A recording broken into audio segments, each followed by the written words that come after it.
Okay, Mr. Smarty Pants. What about when it says double teeth or double teeth all around? Explain me that one, fool. Thank you for the question, Mr. Generic Nephilim Enthusiast. I will be happy to try to clear that up for you. Feed some reality into the discourse, fool. Today, friends and giant skeleton lovers, we will confront the mystery of double teeth and double teeth all around. So after I explained the phrase double rows of teeth, some of the more astute giant people said, well, wait a second, that's not always what it says. Sometimes it says double teeth or double teeth all around. That's different. How do you explain that, Mr. Smarty Pants? Fool. So there is an explanation for that. It's another historic explanation, and I actually think it's more interesting than the explanation for double rows of teeth. So I'm going to do this in 3 parts. So number 1, we're going to talk about what is a double tooth exactly. Number 2, we're going to talk about the phrase double teeth all around, or double teeth front and back, and what that means. Number 3, we're going to talk about why those terms and phrases went out of use. Why don't we use them today? Number 1, what's a double tooth? Fool. So, when I was a kid and I didn't know what a word meant, and I would ask my parents, say, what does blah, blah, blah mean? And they'd say, go look it up.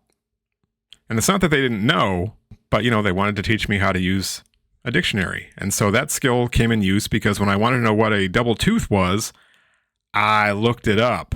You can find this term going back in dictionaries to the 1700s, if not the 1600s, all the way up to the early 1900s. You can find it in literature and other works going back to the 1500s. This is from a 1791 dictionary. Grinder, one that grinds. The instrument of grinding, one of the double teeth. Walker's Dictionary, 1819. Grinder, one that grinds. The instrument of grinding, one of the double teeth. It's the same. Here's an 1841 dictionary entry. Grinder, one that grinds or moves a mill. The instrument of grinding, a tooth that grinds or chews food, a double tooth, a jaw tooth, the teeth in general. So grinder was a term that referred specifically to your molar teeth, the bigger teeth in back that do the grinding. They have surfaces with multiple cusps on them, and you grind your food. That's why they're called grinders. They were also referred to as double teeth. So if there's a double tooth, there's probably a single tooth, right? And there is. This was a folk classification where people talked about your single teeth, the teeth in front, your incisors, your canines, and sometimes your premolars, depending on who you're asking. And then the teeth in back, which are the molars, the grinders, the double teeth. Here's an 1862 book for teaching elementary school kids. And they're going through this dialogue about the teeth. There's 28 teeth. Well, the teeth in front are called single teeth, and these larger teeth back are called double teeth. What are the front teeth called? Single teeth. And what are the back ones? Double teeth. Which would you use to bite off a piece of an apple with? The single teeth or the double teeth? The single teeth. Which would you chew a piece of apple with? The single teeth or the double teeth? The double teeth. Yes, you see, the double teeth are large and blunt, so they can grind up the food, while the single teeth are sharp for biting off things that are good to eat. Now tell me what the double teeth and the single teeth are good. You get the idea. What are they referring to with single and double? For one, the molars are bigger. If you look at a picture of a mouth, as the cusps form 2 parallel rows, and then the teeth on top and the teeth on bottom occlude in a certain way that those cusps kind of nest in each other, and that's what lets them grind food. Whereas the single teeth in front just have one cusp, and that's for tearing and ripping. But what they're probably actually referring to in the single and double is the number of tooth roots. So your molars are going to have 2 or 3 roots, and the roots kind of splay out a little bit to anchor those big teeth for those powerful chewing forces. And that's what the double, I think, is referring to most. It's the number of roots, or what they also called fangs. The single teeth, in addition to just having a single cusp, have a single root, and the double teeth have multiple cusps and multiple roots. The reason that is significant in a kind of folk classification sense, why make the distinction between single and double teeth? Well, people obviously recognize that there was a functional difference. Your single teeth do things differently than your double teeth. But it was also because of the state of dentistry at the time in the 1600s, 1700s, and 1800s. There were not a lot of remedies for a tooth when it went bad. Remember, this is in the era before anesthetic, before electric drills. The technology for drilling out a cavity and repairing a tooth was poor. So the remedy to a tooth that got infected was to pull it. And you pulled it without any painkillers. The dentist chair in the 17 and 1800s was not someplace you wanted to be. It was often really, really difficult to pull out those double teeth because of the way those roots are oriented. So it was a big deal to have to get one out. And you see these reconstructions of people sitting in chairs and being held down by multiple people so the guy can yank them out with the pliers. And there was this device called a tooth key that he would get in there and be able to turn and twist, and blood flying everywhere. It could be a real horror show if you read some of these accounts. So that's what a double tooth is. It is a molar tooth, aka a grinder tooth, aka one of the big teeth in back with multiple roots. That's a double tooth. So the next question, what does the phrase double teeth all around mean? Okay, Mr. Smarty Pants. What about when it says double teeth or double teeth all around? Explain me that one, fool. The key to understanding this has several components. One, the teeth are the only parts of the human skeleton that are kind of outside and exposed to the environment, not protected by a bunch of soft tissue. So that's why anthropologists love them, because we can learn a lot about, every single piece of food that goes into your body goes through your teeth. All of your chewing that you do over your whole entire lifetime and everything that you consume and other things you might do with your teeth all affect the teeth and potentially leave traces that we can learn something from. That's one reason why anthropologists really love teeth. So one of the things that happens to teeth as you age is they get worn down, whether visibly or microscopically, by all of the things that you're doing with them your whole entire life. If you have a diet that is really abrasive and tough, or you use your teeth as tools, you can wear those cusps off of them by the time you reach mid to late adulthood. You get your first set of teeth, your baby teeth or your deciduous teeth. As you're growing at a young age, they erupt, and then eventually those are pushed out as your mouth gets bigger and your quote-unquote permanent teeth come in. And those are the teeth that you get for the rest of your life. The human dental formula is 2-1-2-3, meaning we have in each quadrant 2 incisors, 1 canine, 2 premolars, and 3 molar teeth. We call that third molar teeth the wisdom tooth. That's another kind of idiom that we used. And a lot of times people have it yanked out today at a relatively young age because it wants to kind of crowd and impact and come in so it's not straight. And guess what? With our soft diet today, with all of the Wonder Bread and the processed foods, most people don't wear their teeth down to where they're actually going to need that third tooth. That tooth comes in later, and it's useful later in life if you had a really, really hard diet, because your first and second molars are getting pretty worn at that point, but you've got one back there that has a little bit more life left on the tires. So that's what the wisdom tooth is. I still have mine because I have a big mouth, and I couldn't see the point in having an unnecessary surgery to take it out. So it's there if I need it. If the apocalypse comes and I have to start eating sand and dirt, I'm still going to have molars back there to chew on, while the rest of you people are all going to be on the soft mush diet. Not me. I got my wisdom teeth, and I'm keeping them. So in different cultures with different food ways and different diets, tooth wear is different. And again, anthropologists can learn a lot by looking at the wear on teeth. The phrase double teeth all around is a result of abrasion of the teeth to such an extent that the enamel is worn off of the front teeth, and they appear to people who don't really know what they're looking at as if they are double teeth. The quote-unquote single teeth in the front have small cusps for ripping and tearing. The middle section of the teeth is larger, so as those cusps get worn down, the tooth actually appears to be bigger, the surface that's exposed, and it gets a ring of enamel around it, and then like this dark center, which is the dentin. Anyway, so then you have a whole mouthful of teeth that look like these round in shape, quote-unquote, double teeth. And you can find dentists explaining this in dental journals from the late 1800s, early 1900s. Here's one from a journal in 1903, the Dental Cosmos. This dentist is telling a story. We have all heard so many times about the double teeth all around. And I said to the lady, I will give $5 to see a set of teeth that are double all around. She thought she had a snap and blah, blah, blah, blah, blah. And then he describes what it actually was. Her teeth being worn down. The teeth had no crowns. Nearly all of the teeth are present. They are little conical stubs just through the gums. Here's another article from 1900. The incisors and cuspids may be worn down until the cervical third, the thick portion of the crown, is reached, and the edge looks wide and grooved. This appearance has led to the popular idea of old persons having, quote, double teeth all around, of which we often hear. The loss of bicuspids and molars contributes to the excessive wear of the anterior teeth, that's your teeth in front, by throwing the extra work of mastication upon them.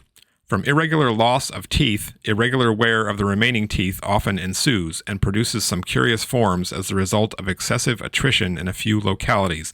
So he's saying as your teeth wear down, other teeth, as the cusps of your molars gets leveled off, smoothed off, your other teeth have to do the chewing work.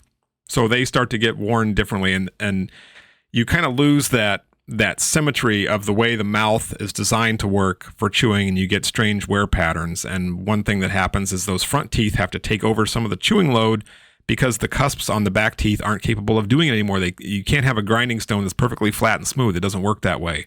There's no surface to do all the mastication work. So the front teeth end up picking up the load. They become worn down. People call it double teeth all around because it looks like you have a mouthful of molars. A third one for you, 1887. One appreciates the beauty of the general relation of the articulating surfaces as one notes the effects of wear upon the teeth. Blah, blah, blah, blah. When the flat surfaces of the molars alone remain, the cutting edges of the incisors, which projected over the lower teeth, have also been worn away, and we have the characteristic grinding surface called double teeth all around. These are just a handful of examples of people saying exactly what this phrase means at exactly the time it was being used in conjunction with these finds of skeletons on the eastern woodlands. These are examples that I dug up and talked about 10 years ago. I could probably find many, many more now. Fool. Part 3. Why did people stop using this phrase? Look at the Google Ngram. You can see the phrase double teeth all around peaks at around 1900, and it trails off again. The use of the term double teeth goes back at least to the 1500s when I can find it in the printed word. Maybe it goes back even farther. In English, in American English in particular, this phrase double teeth all around is an idiom that we have seen to describe a particular pattern of wear that was common enough that it had its own phrase, but it was people who didn't understand dental anatomy, describing especially the teeth of older folks who had all of this extreme attrition that made it look like they had molars all around their mouth. I think the fading of popularity of the term double teeth or double tooth, and then also the companion phrase double teeth all around, it probably has to do with changes in the technology of dentistry. As I talked about in the double rows of teeth video, dental health in the 1700s and 1800s in the Americas was not good. Most people had teeth missing. Those teeth had to be pulled out. In the early 1800s, there were no painkillers for that sort of thing. The techniques were really, really crude by our standards today. It was painful. It was traumatic. But if you let an abscess go in your tooth, it could kill you. Those infections can kill you. So this was not where you wanted to be. The reason why the phrase double rows of teeth was used a lot, I think, is because it was uncommon to see people with a perfect double row of teeth. A lot of people had missing teeth, like maybe 30, even 40, 50%. Sometimes people would have all their teeth pulled just to get it out of the way and get it done. But dentistry starts changing. In the mid-1800s, they discovered that nitrous oxide, quote-unquote laughing gas, could be used as an anesthetic to numb pain while teeth were extracted, so that made it a little bit less traumatic. So that's helpful, right? I remember the very first tooth that I had pulled when I was a kid. That's what they used. It was a general anesthetic, nitrous oxide. That was my first experience getting high as a little kid. They put me on that stuff, and this would have been mid to late 1970s. 1853, invention of the hypodermic needle. This allows medicines to be injected precisely into the body. In the 1880s, people were experimenting with cocaine as an anesthetic to numb the pain while dentistry was performed. And in 1904, ladies and gentlemen, the invention of Novocaine. So Novocaine, in conjunction with the hypodermic needle, could be used to block specific nerves rather than putting you to sleep or having you be delirious or high as a kite on cocaine. So that revolutionized dentistry, along with things like electric drills, having chairs that leaned all the way back. The practice of dentistry changed dramatically from the late 1800s into the early 1900s in terms of tools, techniques, methods, knowledge. And the American diet changed too. As more and more processed foods come along, tooth wear is less. Those cases of heavy anterior tooth wear were probably fewer and fewer. The trauma of getting a quote-unquote double teeth pulled was much, much less. Dental health and technology on the rise.